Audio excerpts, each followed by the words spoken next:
بسم اللہ الرحمن الرحیم۔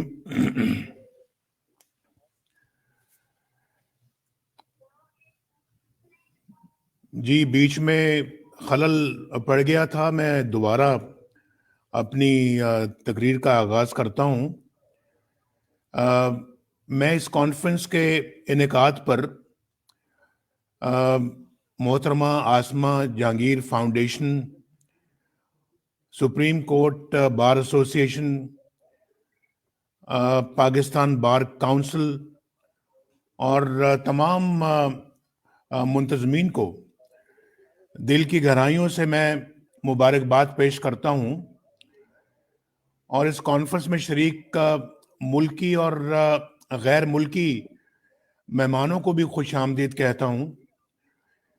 یہ کانفرنس اس لحاظ سے بہت خاص ہے کیونکہ جس نام سے یہ منسلک ہے وہ نام بھی بہت خاص نام ہے، آسمہ جہانگیر۔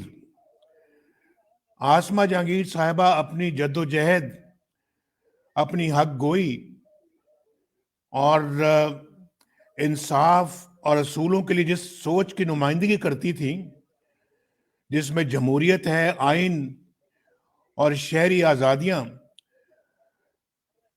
وہ سوچ الحمدللہ آج بھی زندہ ہے۔ اور میں سمجھتا ہوں کہ آسمہ جہانگیر حقیقت میں ایک تحریک کا نام ہے، اور یہ تحریک آج بھی جاری ہے۔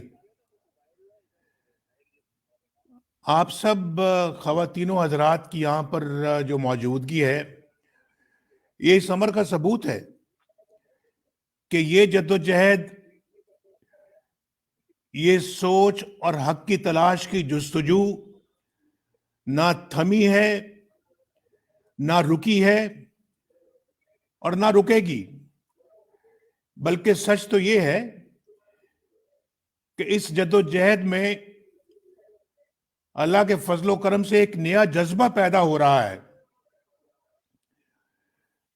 سپریم کورٹ بار ایسوسی ایشن کے انتخابات میں محترمہ آسمہ جہانگیر پینل کو جو کامیابی ملی،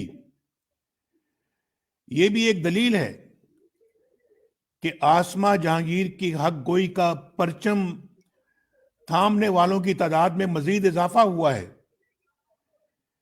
میں جناب آسن بھون اور ان کے رفقا کو الیکشن میں کامیابی پر، بہت عمدہ کامیابی پر مبارکباد دیتا ہوں، اور امید کرتا ہوں کہ انشاءاللہ وہ آسمہ جہانگیر کا پیغام ہر جگہ پر پہنچائیں گے۔ آسمہ جہانگیر صاحبہ سے میرا قریبی ربط اور تعلق رہا ہے، اور انہوں نے جب زندگی کی آخری سانسیں لیں تو اس وقت بھی آخری بات ان کی مجھ سے ہوئی تھی، ٹیلی فون کے اوپر۔ وہ دنیا بھر میں پاکستان کی پہچان اور ایک توانا آواز تھی، اور ہر مظلوم کی مدد کے لیے آمادہ رہنا، تیار رہنا ان کی فطرت کا حصہ تھا۔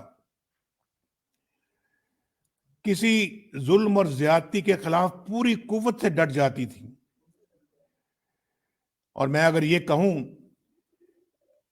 کہ آسمہ جہانگیر تمام عمر عدل و انصاف اور سچ اور حق کی جنگ لڑتی رہی تو یہ غلط نہیں ہوگا۔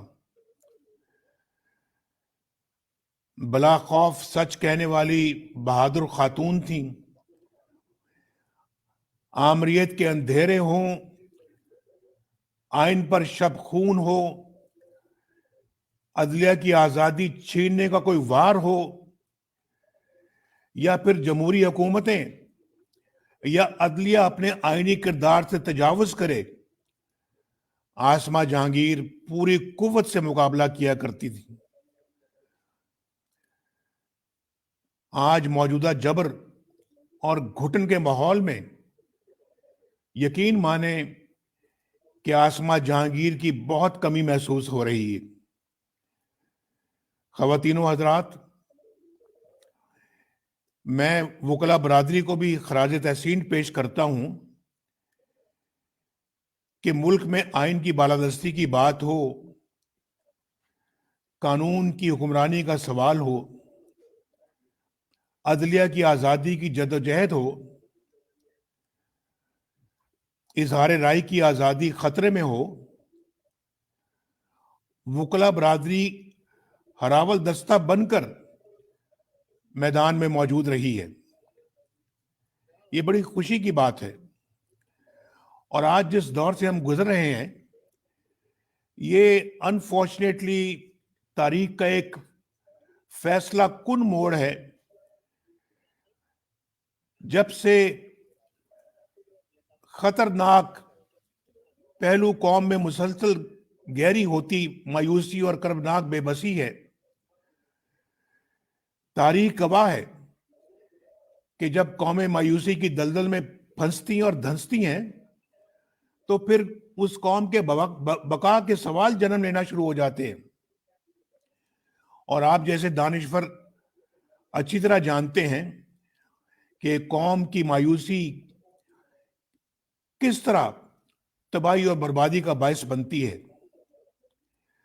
آج 74 سالوں کے بعد قوم پھر سے سوال اٹھا رہی ہے اور ہمیں جواب درکار ہے، قوم کو جواب درکار ہے، یہ پاکستان کے 22 کروڑ عوام کو یہ جواب درکار ہے، اور جب تک ان 22 کروڑ عوام کو ان کے بنیادی سوالات کا جواب نہیں ملے گا ہماری حالت نہیں سدھرے گی۔ اگر سوال کرنے والے کی زبان کھینچ لی جائے تو اس سے ملک تو حل نہیں ہوتے، مسائل تو حل نہیں ہوتے۔ آج بھی زبان کھینچی گئی ہے نا، یہ ابھی تارے شارے ہمارے کاٹ کے، تو یہ بھی تو زبان کھینچنے والی بات ہے۔ کیا اس سے مسئلے حل ہو جائیں گے؟ اور پھر سوال کرنے والوں کو اٹھا لینے یا غائب کر دینے سے سوال ختم ہو جائیں گے؟ بدقسمتی سے موجودہ دور جو ہے یہ فریڈم آف سپیچ اور ہیومن رائٹس کے حوالے سے سیاہ ترین دور ثابت ہوا ہے۔ سیاسی مخالفین ہوں، صحافی، کالم نگار یا سچ بولنے والی کوئی آواز ہو، اس کو اپنے سوال کی پاداش میں غائب کر دیا جاتا ہے یا قید کر دیا جاتا ہے، یا پھر جو کچھ ہوتا ہے سلوک وہ آپ جانتے ہیں، گولیاں ماری جاتی ہیں، پروگرام یا کالم کی اشاعت بند ہو جاتی ہے، یا پھر نوکری سے نکلوا دیا جاتا ہے۔ ایسے سیاہ قوانین تیار کیے گئے جن کا مقصد سچ بولنے کی زبان بند کرنا ہے، اور یہ ہم نے خود اپنی آنکھوں سے دیکھا ہے، ابھی حال ہی میں دیکھا ہے، اور کب سے دیکھ رہے ہیں کہ آئین یہاں ٹوٹتے ہیں، قانون یہاں ٹوٹتے ہیں، عدالتیں یہاں ٹوٹتی ہیں، اور من پسند ججوں سے اپنی مرضی کے فیصلے یہاں لیے جاتے ہیں، ڈکٹیٹروں کو لیجٹمیسی یہاں ملتی ہے، اور ریاست کے اوپر ریاست یہاں چلائی جاتی ہے، پولیٹیکل انجینئرنگ کی فیکٹریاں یہاں لگائی جاتی ہیں، ووٹ کو عزت یہاں نہیں ملتی، اور آر ٹی ایس یہاں بند ہوتا ہے، ووٹ یہاں چوری ہوتا ہے، یہاں منتخب حکومتوں کے خلاف دھرنے کروائے جاتے ہیں، کیے بھی جاتے ہیں اور کروائے بھی جاتے ہیں، حکومتیں یہاں بنائی جاتی ہیں اور گرائی جاتی ہیں، اور پارلیمنٹ کی ساورنٹی کا حال تو یہ ہے کہ چند منٹوں میں درجنوں قوانین بلڈوز کیے جاتے ہیں، جیسے آپ نے 2 دن پہلے دیکھا ہے۔ یہ ہیں خواتینوں حضرات، یہ ہیں وہ اسباب جو ہمارے زوال کا باعث بنتے ہیں اور زوال کا باعث بنے ہیں۔ اور پھر کہا جاتا ہے کہ دنیا پر دنیا ہم پر ہنستی ہے، کہا جاتا کہ ہم پر دنیا پابندیاں کیوں لگاتی ہے، ہمیں کٹہرے میں کیوں کھڑا کرتی ہے، دنیا میں ہمارے کردار پر سوال کیوں اٹھائے جاتے ہیں۔ سیاستدان یا میڈیا ہی نہیں، آج جج بھی سچ بولے تو نوکری سے ہاتھ دھونا پڑتے ہیں۔ کیا یہ ہم سب کے لیے سوچ و فکر کا مقام نہیں کہ آج جج بھی انصاف کے متلاشی ہیں اور ججوں پر دباؤ اور بلیک میلنگ سے اپنے سیاسی مخالفین کے خلاف فیصلے لیے جاتے ہیں۔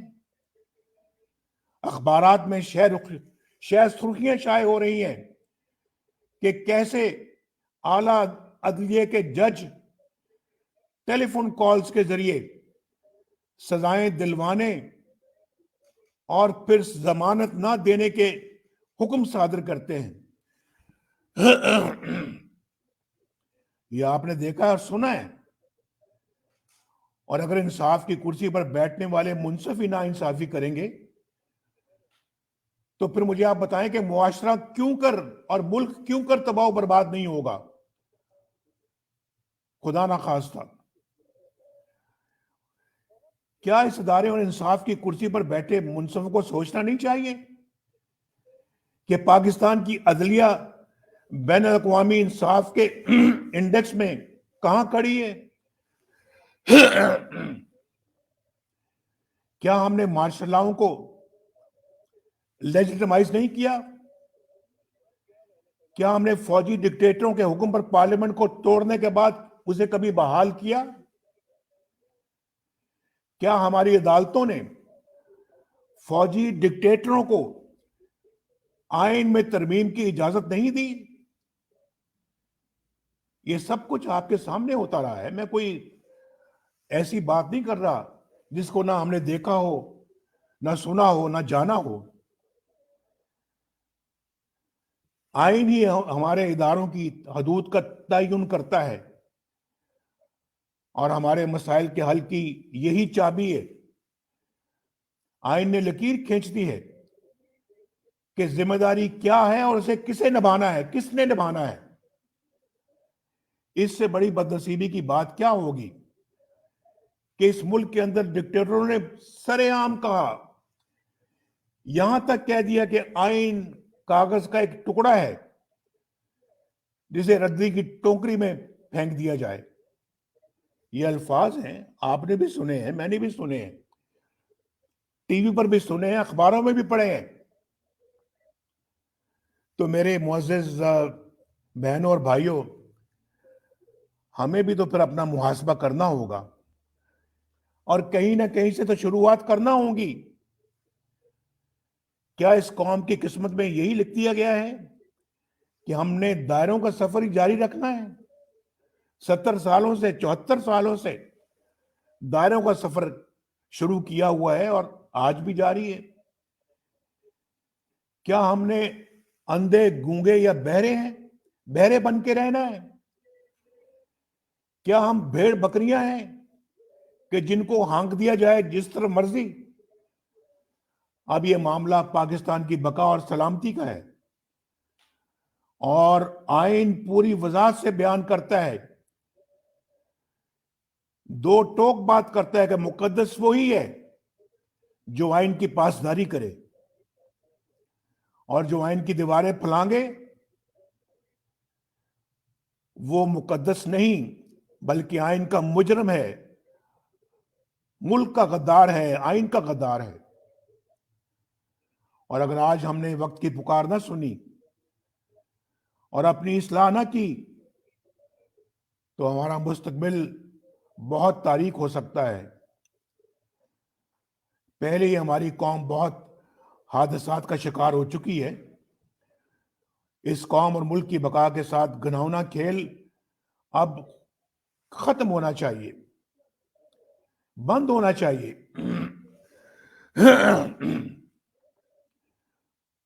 میں سمجھتا ہوں کہ اس وقت ہم سب کو مل کر ایک قومی بیانیے پر متفق ہونے کی ضرورت ہے۔ آئین کی پاسداری اس کے ساتھ وفاداری اور اس کی روشنی میں اپنی حدود میں رہ کر فرائض کی بجا آوری، یہی ہمارے مسائل کا حل ہے۔ سوری۔ اور اس کے لیے وکلا برادری، دانشور، جمہوریت پسند میڈیا، سول سوسائٹی، انسانی حقوق کی تنظیمیں اپنا بھرپور کردار ادا کر سکتی ہیں، اور اس میں طلباء بھی شامل ہونے چاہیے۔ ان سب کو اپنا کردار ادا کرنا ہوگا، اور تاریخ گواہ کہ جب معاشرہ اپنے نصب العین کو طے کر لے تو پھر ہر رکاوٹ ختم ہو جاتی ہے۔ یہ پاکستان کے 22 کروڑ عوام کا حق ہے کہ ان کو مہنگائی، بے روزگاری اور معاشی تباہی سے نجات ملے، انہیں صحت، تعلیم، انصاف کے بنیادی حقوق میسر آئیں، اور یہ کسی بھیک یا احسان کی صورت میں نہیں، بلکہ اپنے حق کے طور پہ۔ دنیا اور خطے میں وقوع پذیر صورتحال پکار کر ہم سے اصلاح احوال کی دہائیاں دے رہی ہے۔ اس لیے میں نے بار بار کہا کہ we have to put our house in order, اور ہمیں اپنی آنکھیں کھولنی چاہیے۔ تو ہمارے خلاف ڈان لیکس کا ڈرامہ رچایا گیا، جھوٹے مقدمات بنا کر سزائیں دلوائی گئیں، اور پھر آپ نے دیکھا ہے کہ کس طرح سے رسوا کیا گیا۔ لیکن اب وقت آ گیا ہے کہ ہم سب کو پاکستان کی خاطر اور دستور اور آئین کی حکمرانی کی خاطر، رول آف لا کے لیے، جمہوریت کی خاطر ایک پلیٹ فارم پر اکٹھا ہونا ہوگا، ایک قومی ایجنڈا بنانا ہوگا، اور اسے قومی تحریک کی شکل دینا ہوگی۔ میری گزارش ہے کہ اس کانفرنس میں دی گئی تمام تجاویز اور سفارشات کی روشنی میں فوری حکمت عملی مرتب کی جائے، سب لوگ بیٹھیں سر جوڑ کر، اور ایک حکمت عملی مرتب کی جائے تاکہ عملی جدوجہد کی راہ اپنائی جا سکے۔ یہ بہت ضروری ہے، ہم بہت لیٹ ہو چکے ہیں، اور مزید تاخیر کے ہم متحمل نہیں ہو سکتے۔ اس کام کو آج ہی بیٹھ کے کیا جائے، آج ہی، تاکہ جو کانفرنس ہو رہی ہے اور جو کچھ ہم سوچ رہے ہیں، کہہ رہے ہیں، اور جو پورا ملک کہہ رہا ہے، پوری قوم کہہ رہی ہے، اس پہ فوری طور پہ پھر عمل شروع کیا جائے، اور ملک کو اس گہری کھائی میں جو ہم گر چکے ہیں اس سے دوبارہ اٹھایا جا سکے، نکالا جا سکے، اور دوبارہ اپنے منزل کی طرف ہم اس کو روانہ کر سکیں۔ اگر ایسا نہ کیا تو پھر اس کو دوبارہ نکالنا، اٹھانا ناممکن ہو جائے گا، اور تاریخ آپ کو اور مجھے، ہم سب کو معاف نہیں کرے گی۔ آپ سب کا بہت بہت شکریہ۔ پاکستان پائندہ باد۔